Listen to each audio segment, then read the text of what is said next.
So hello friends, this is Anupriya and welcome to my YouTube channel.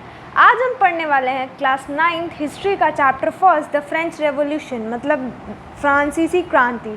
ठीक है, तो चलिए इसका एक्सप्लेनेशन मैं अच्छे से दे दूंगी। तो पहला जो पैराग्राफ इसमें कह रहा है, ऑन द मॉर्निंग ऑफ 14 जुलाई 1789।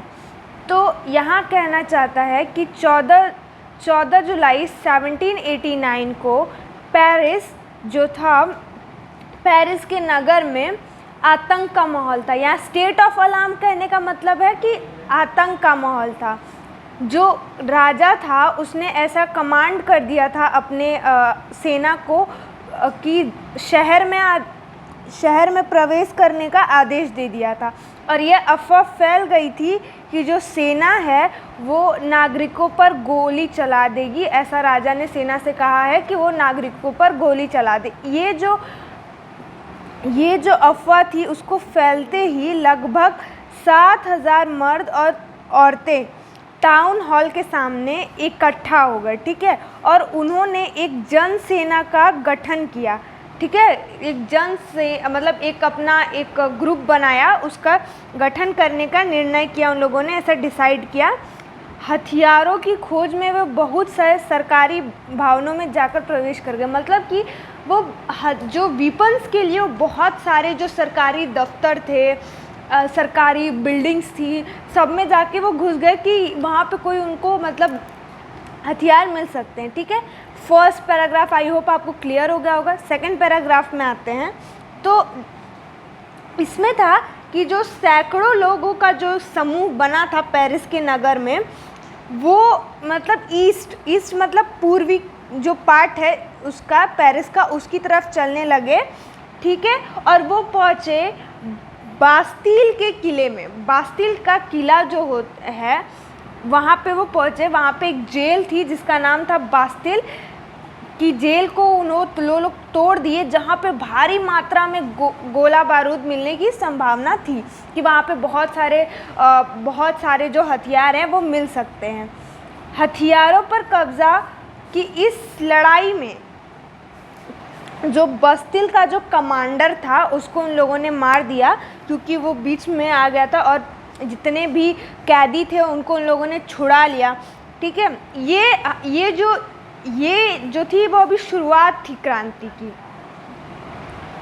अब जो एक कारण था, जो वहाँ का राजा था उसकी जो शक्तियाँ थी, वहाँ का राजा जो था लुई 16, आपके बुक में आगे देगा, जब फ्रांस का रेवोल्यूशन हुआ तो उस टाइम का राजा था लुई 16। ठीक है, जो कि एक बर्बन डायनेस्टी से बिलोंग करता था। तो वो जो था वो अच्छा राजा नहीं था। वो काफ़ी ज़्यादा मतलब खर्चालू बोल सकते हैं उसको। वो काफ़ी अच्छा राजा नहीं था, बहुत ज़्यादा टैक्स लेता था। ठीक है, तो उसकी यही सब हरकतों की वजह से वो जो बास्तील का जो किला था वो सेंटर था उसका, मतलब केंद्र था। इसी वजह से जो लोग थे उस बास्तील के किले से बहुत ज़्यादा नफरत करते थे, इसलिए उन लोगों ने उस किले को गिरा दिया। ये था आपका सेकंड पैराग्राफ में पूरा। और यहाँ मैंने हाईलाइट भी किया है कि जो बास्तील का किला था वो सब लोगों के द्वारा बहुत ही ज़्यादा उससे नफ़रत की जाती थी, क्योंकि जो राजा के जो पावर्स थे उसकी वजह से जो राजा था वो काफ़ी ज़्यादा अपने पावर्स का मिसयूज़ करता था। अब इस घटना के कई दिन बाद तक जो पेरिस में और उसके जो टाउन एरिया मतलब जो गांव के साइड थे वहाँ पे काफ़ी ज़्यादा लोगों को सफ़र करना पड़ा। जो लोग थे वो ब्रेड जो होता है, जिसको हम लोग ऐसे नॉर्मल लैंग्वेज में पाव रोटी बोलते हैं, वो काफ़ी महंगी हो गई थी।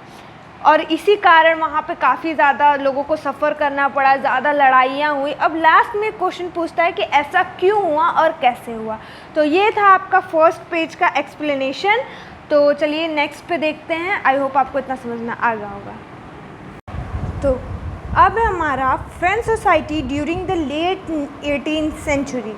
ठीक है, तो इसमें कह रहा है, फर्स्ट पैराग्राफ में इसके कह रहा है कि 1774 इन 1774 लुई 16 जो कि बर्बन फैमिली से बिलोंग करता था, मैंने आपको भी बताया कि लुई 16 जो कि बर्बन फैमिली से बिलोंग करता था, उसको 1774 पर उसको वहाँ का राजा बना दिया गया, वहाँ की राजगद्दी पे बैठा दिया गया।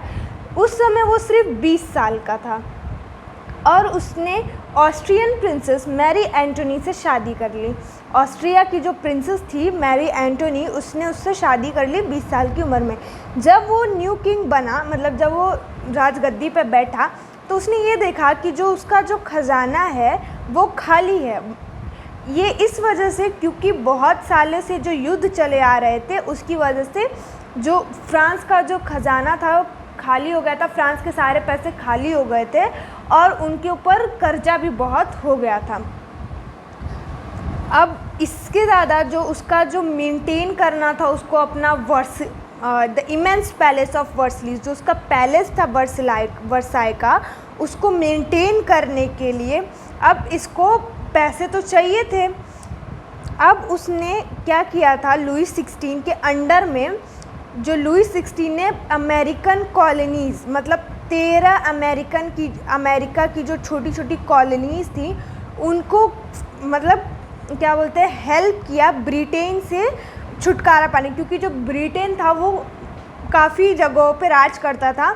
तो ब्रिटेन से उसने आज़ादी दिलाने के लिए उस 13 कॉलोनीज़ की हेल्प की, जिसकी वजह से पहले ही उसके ऊपर कर्ज़ा था और उसके ऊपर कर्ज़ा और बढ़ गया। मतलब पहले उसके ऊपर 1 बिलियन का लीवर्स यहाँ पे कर्ज़ा, मतलब वहाँ का जो फ्रांस का जो करेंसी है उसकी बात कर रहा है लीवर्स, ये डेप्ट मतलब कर्जा था उसके ऊपर बिलियंस लीवर्स का। फिर उसके बाद इसके वजह से, इस वॉर की वजह से 2 बिलियन लीवर्स और बढ़ गया उसके ऊपर कर्जा। ठीक है, अब जो लेंडर्स जो थे, जो जिन्होंने कर्जा दिया था, वो अब 10% इंटरेस्ट लेने लगे थे लोन पे। अब जो फ्रेंच गवर्नमेंट थी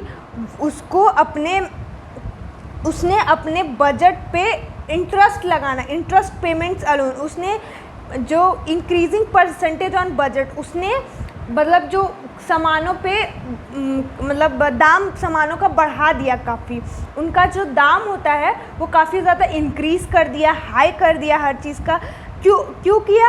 अपने कोर्ट को, गवर्नमेंट को, मतलब अपनी सरकार को, अपनी आर्मी को, अपनी यूनिवर्सिटी को मेंटेन करने के लिए उसने टैक्सेस बढ़ा दिए। अब जो फ्रांस की जो सोसाइटी थी वो 18th सेंचुरी में 3 स्टेट्स में डिवाइड हो गई। ये आपका दिख रहा है स्टेट, यही है आपका state. First state clergy, second state nobility and third state businessman, peasants, artisan, small peasants, land over servants, ये सब आते थे। क्लर्जी जो पूजा पाठ करते थे, पुजारी आप बोल सकते हैं, जो कि चर्च में रहते थे। ठीक है, नोबिलिटी राजा के मंत्री, बड़े बड़े ऑफिसर्स, ये लोग नोबिलिटी में आते थे, सेकंड स्टेट में आते थे। अब जो थर्ड स्टेट है, थर्ड स्टेट में businessman, merchants, lawyers, peasants, farmers, ये सारे लोग आते थे। और जो लोन होता था वो सिर्फ थर्ड स्टेट के लोग ही पे करते थे। अब जो सोसाइटी थी वो एक फ्यूडल सिस्टम हो चुकी थी।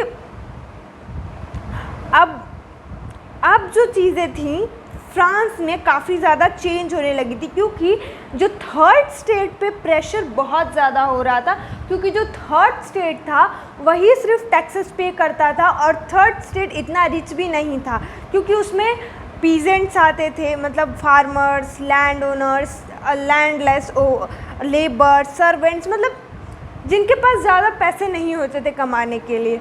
ठीक है, तो ये लोग आते थे थर्ड स्टेट में। तो ये थी हमारी first state, second state and third state.